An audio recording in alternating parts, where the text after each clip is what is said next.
Olá, meninos e meninas, tudo bem com vocês? Professora Ana Paula, de História. Vamos para mais uma aulinha. Hoje vamos falar da Grécia Antiga, né? Vamos fazer um resumão. Vamos lá. Tentar ser o mais breve possível, apesar que é muita coisa, né? Bom, quando a gente fala em Grécia, gente, os gregos foram massa demais. Então, muita coisa do que eles inventaram, do que eles criaram, influenciou vários outros povos da antiguidade e chegou até nós, né? Tem muita coisa na nossa sociedade que foi pensada, foi criada pelos gregos. Por exemplo, quando a gente fala de democracia, vivemos num sistema democrático. Quem inventou a democracia? Os gregos. Quando a gente fala dos Jogos Olímpicos, olha, esse ano vamos ter Jogos Olímpicos no Japão, né? Quem inventou os Jogos Olímpicos? Os gregos, né? E aí vai democracia, Jogos Olímpicos, teatro, a ciência que tem hoje, né, na nossa sociedade. Nosso mundo é movido pela ciência moderna, por esse pensamento racional, de buscar soluções, de entender o mundo, a natureza, a partir do pensamento racional, a partir da observação, a partir do questionamento. Quem é que primeiro teve essa metodologia, né, esse conhecimento, né, racional? Os gregos, a partir da filosofia. Então, a filosofia, né, é a base de toda essa ciência moderna. E aí eu falo de engenharia, eu falo de medicina, eu falo de produção de remédios, eu falo de tecnologias de todos os tipos, né? Então, a gente está falando de quê? De ciência, a gente tem que buscar a filosofia que foi criada pelos gregos na antiguidade. Além da filosofia, a gente tem também uma outra coisa, o teatro, né? Então, quem criou o teatro? Os gregos. Então, se você for pesquisar várias palavras, né, da língua portuguesa, né, do nosso vocabulário, são de origem grega. Então, gente, não tem como falar, né? Os gregos tiveram aí uma importância muito grande, né? E influenciou culturalmente outros povos e também nos influencia até hoje. Vamos lá, então. Local. Então, a Grécia está localizada no sudoeste da Europa, né? Na parte oriental do mar Mediterrâneo, entre os mares Egeu e Jônio. O relevo dessa região é bastante acidentado, né? Formado por várias montanhas. Essa característica dificultou as comunicações terrestres, né? Então, tem montanhas, recortado por ilhas. Então, isso vai dificultar a questão política, né? Então, as características da geografia, né, do terreno, vai dificultar a comunicação entre as cidades gregas. E isso vai favorecer isso vai possibilitar o quê, gente? Nunca os gregos tiveram um governo único, ou seja, alguém que governasse toda a cidade. Então, a cidade, como no Egito, né? O Egito, o faraó governava todo o Egito, não tinha um governo que governava toda a Grécia. A Grécia era formada por muitas cidades, mas cidades independentes. Isto é, ela nunca teve um Estado único. Assim, cada cidade grega tinha sua organização própria, seu governo, suas leis. Então, o que uniu os gregos, então? A cultura. Todos falavam a mesma língua, todos os gregos falavam a mesma, né? O povo grego, né? Falava a mesma língua, que era o grego, e cultuava os mesmos deuses. Então, a cultura é que unia os gregos, então. Mas as cidades, politicamente, elas eram independentes, que eram chamados as polis, né? Polis quer dizer cidade. Então, os primeiros povos que chegaram ali na Grécia são os aqueus, os jônios, os eólios e os últimos os dórios. Os aqueus, os jônios e os eólios formaram uma civilização chamada civilização micênica, né? Bastante desenvolvida. Com a chegada dos dórios, que eram povos bastante guerreiros, militares, eles foram destruindo tudo. E as pessoas com medo começaram a sair da parte continental e buscar outros lugares, né? Foi quando os gregos começaram a colonizar outros lugares, né, da Grécia.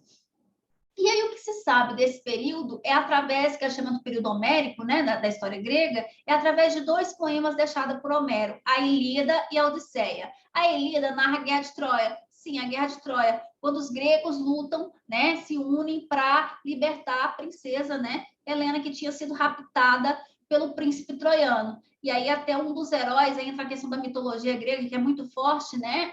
Um dos heróis da guerra, que é o Odisseu, ele tem a ideia do cavalo de madeira, né? Porque eles nunca conseguiram, 10 anos de guerra, eles nunca conseguiram vencer os troianos, nunca conseguiram invadir a cidade de Troia. E aí os troianos acharam que aquilo era um presente dos deuses e entraram com o cavalo. E aí, pessoal, quando os troianos estavam bebum lá, o que acontece? os gregos saem do cavalo e assim dominam Troia e vencem a guerra depois de 10 anos. Isso é ficção, né? É mito, mas é baseado em algo real. Na verdade, os troianos e os gregos competiam comercialmente ali pelo mar Mediterrâneo, que eu já vou pelo mar Egeu, que eu vou mostrar agora no mapa. E a Odisseia, que era o outro poema, né, atribuído a Homero, ninguém sabe exatamente quem foi o Homero, né? Mas esses poemas, eles que nos contam, né? Que nos dão informações sobre esse período, né? A Odisseia conta a história do Odisseu, que ele desafiou os deuses, e aí os deuses ficaram irritados e ele vai ter dificuldades para chegar à sua ilha de Ítaca, né? Então ele fica ali vários anos ali vagando, porque ele desafiou os deuses. Então toda essa mitologia, ela tem um sentido, explicar ou contar algo sobre o real. Então a gente não pode desprezar o mito no processo de entender o passado. Esse aqui é o cavalo de madeira, que, né, que o Odisseu teve a ideia de rechear esse cavalo de soldado, foi assim que eles conseguiram entrar em Troia. E aqui a Grécia, olha aqui, as cidades gregas, né, e Troia, tá vendo aqui? Então, na verdade, a real é que havia uma rivalidade comercial entre os gregos, que as cidades gregas, e Troia. Troia já existia antes da Grécia, né? Então, quando os gregos chegaram, eles começaram a disputar aqui o comércio marítimo pelo mar Egeu. Também um mapa da cidade da Grécia, né? E aí agora nós vamos falar de duas cidades importantes. Aqui todas são cidades gregas, ó, gente, todas são cidades gregas. Corinto, Micenas, Tirinto, Olímpia, Esparta, Atenas. Então aqui, eu não vou falar hoje de Esparta e Atenas, as cidades mais poderosas, cidades-estados mais importantes e as mais poderosas da Grécia. Então, terceira fase é a fase de desenvolvimento dessas cidades-estados. A Esparta tinha uma característica de desenvolvimento diferente de Atenas. Esparta, pessoal, era uma cidade quartel, uma cidade militar, né? O objetivo era fazer de cada soldado um modelo ideal, de cada cidadão, um modelo ideal de soldado, né? Com formação física perfeita, coragem e hábitos de obediência. Até os 7 anos, os meninos conviviam, né, com a sua mãe, aos cuidados da mãe. Depois saía do lar, da casa, e ia para os acampamentos, onde eles iam receber treinamentos físicos, né, militares. E eram muito fortes esses treinamentos. Aqueles que não resistiam, morriam, né, não servia para ser bom soldado. E dos 7 aos 18 anos, eles eram educados para a guerra. Quando uma criança nascia em Esparta, ela era examinada dos pés à cabeça. Se ela tivesse algum problema físico, ela era jogada, né, no abismo, porque ela não servia para ser um bom soldado. As meninas eram educadas para serem também mulheres fortes, excelentes esposas e mães de soldado. Então, quando se pensa na cidade espartana, você tinha os periecos, que eram os estrangeiros, os ilotas, que eram os escravos, e tinha os cidadãos, que eram os esparciatas, que tinham ali, que eram os donos das terras, os proprietários de terra, né? E tinha Jerusa, o conselho de Éfeso e a Ápila, que eram conselhos que realmente administravam politicamente a cidade. Atenas já não vai ter tanta característica de formação no militarismo, apesar que ela também vai formar, né, o seu cidadão para a guerra, para o exército. O exército vai ser importante, mas não só. Então, a formação completa tinha como objetivo a formação completa do cidadão, física, intelectual e artística. Então, o menino, aos 17 anos, eles eram entregues ao cuidado de um pedagogo, que era um escravo ou um servo. Aprendiam música, ginástica, as meninas ficavam sob proteção materna até se casarem. Então, na sociedade ateniense, havia os metecos, que eram os estrangeiros, os escravos, sempre vai ter escravos, a sociedade grega vai ter, as sociedades gregas, cidades gregas vão ter sempre a presença dos escravos, e uma família rica chegava até ter 20 escravos. Eles eram protegidos por leis contra abusos ou brutalidade, diferente da escravização africana, europeia, essa aqui do Brasil, em que os nossos escravos, né, africanos, eles sofriam todos os tipos de violência. O africano grego, o escravo grego, ele não poderia sofrer nenhum abuso e nem brutalidade. Então, ele não tinha liberdade, ele tinha que servir o seu senhor, mas não podia sofrer nenhum abuso, quer dizer, pelo menos, né, tinha as leis para conter esses abusos e essas brutalidades. E os esparciatas, que eram os eupátridas, que eram os cidadãos de fato. Bom, aí, como que Atenas que vai criar a democracia, né? O que é a democracia? É uma forma política, né, que exige ali a participação dos cidadãos, né? Ou seja, todos os cidadãos têm o mesmo direito perante as leis. A Atenas viveu várias formas de governo, mas eles conseguiram inventar a democracia por quê? Porque houve opressão de outros grupos sociais também para participarem, né, da organização política da cidade, né? Então, antes era só os proprietários de terra. Então, os comerciantes começaram a pressionar. E aí, então, diante de várias disputas políticas, né, de vários conflitos, nasce a democracia criada por Clístenes. Então, a ideia da democracia é que só quem participa são os cidadãos. Mas quem eram os cidadãos, né? Lá na Grécia, todos eram considerados cidadãos? Não, não, não, não, não. Somente os homens nascidos na cidade que eram acima de 21 anos que eram considerados cidadão. Ou seja, somente quem tinha dinheiro, ou seja, proprietário de terra e ricos comerciantes. Mulheres não eram consideradas não eram consideradas cidadãs, escravos não eram considerados cidadãos e estrangeiros também não eram considerados cidadãos. Então, estrangeiros estão de fora, mulheres estão de fora e escravos, que tinha um monte, também estão de fora. Ou seja, somente 10% da população era considerada cidadã. Muito pouco, né?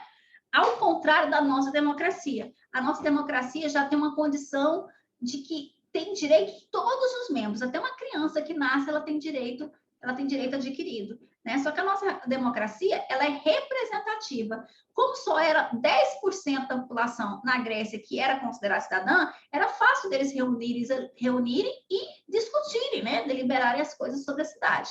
Como no caso, por exemplo, Goiânia tem mais de 1 milhão de pessoas, como todo mundo vai reunir para discutir? Então, a gente escolhe, né? A gente elege os políticos, prefeitos, governadores, presidentes, vereadores, para nos representar politicamente nos órgãos da administração pública.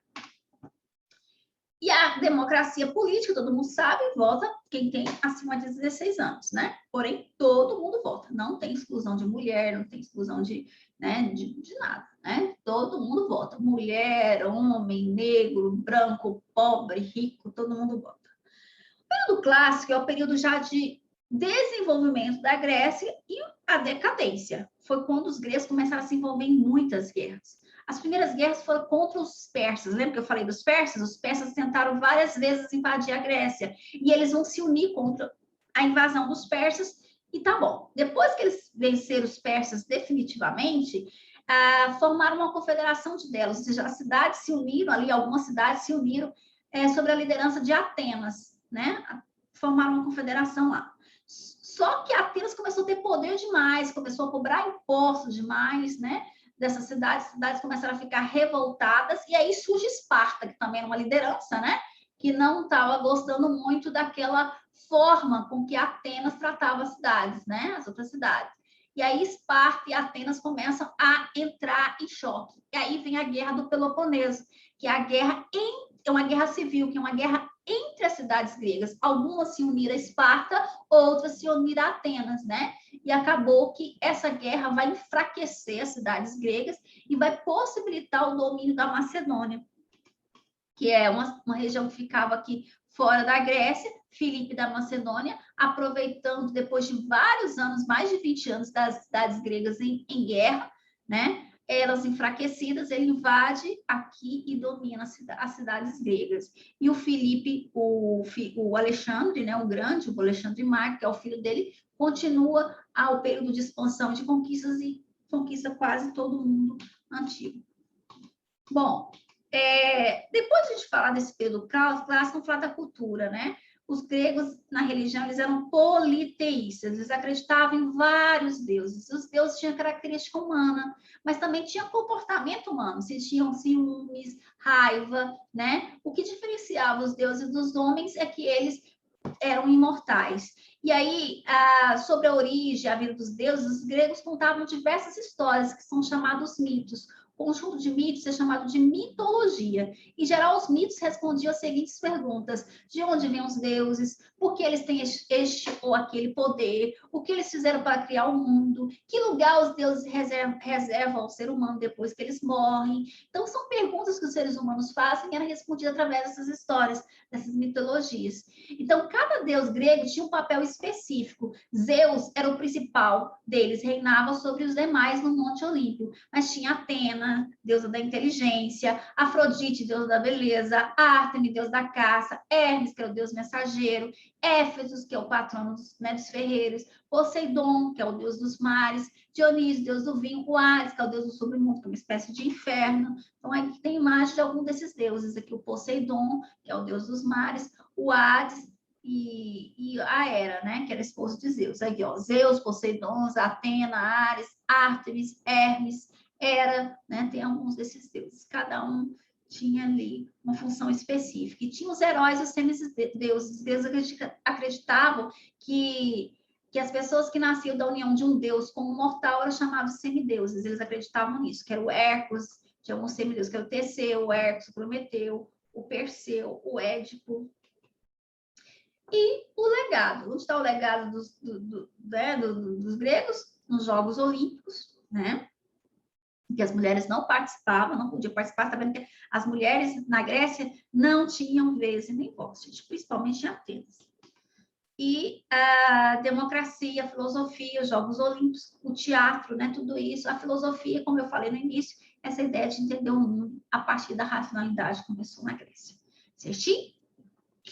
Beijos, fiquem bem. Assistam a Odisseia, tá? Assistam que é muito bom. Você vai entender um pouco dessa mitologia grega aí. Vai falar da Ilíada e da Odisseia. Assistam a Odisseia.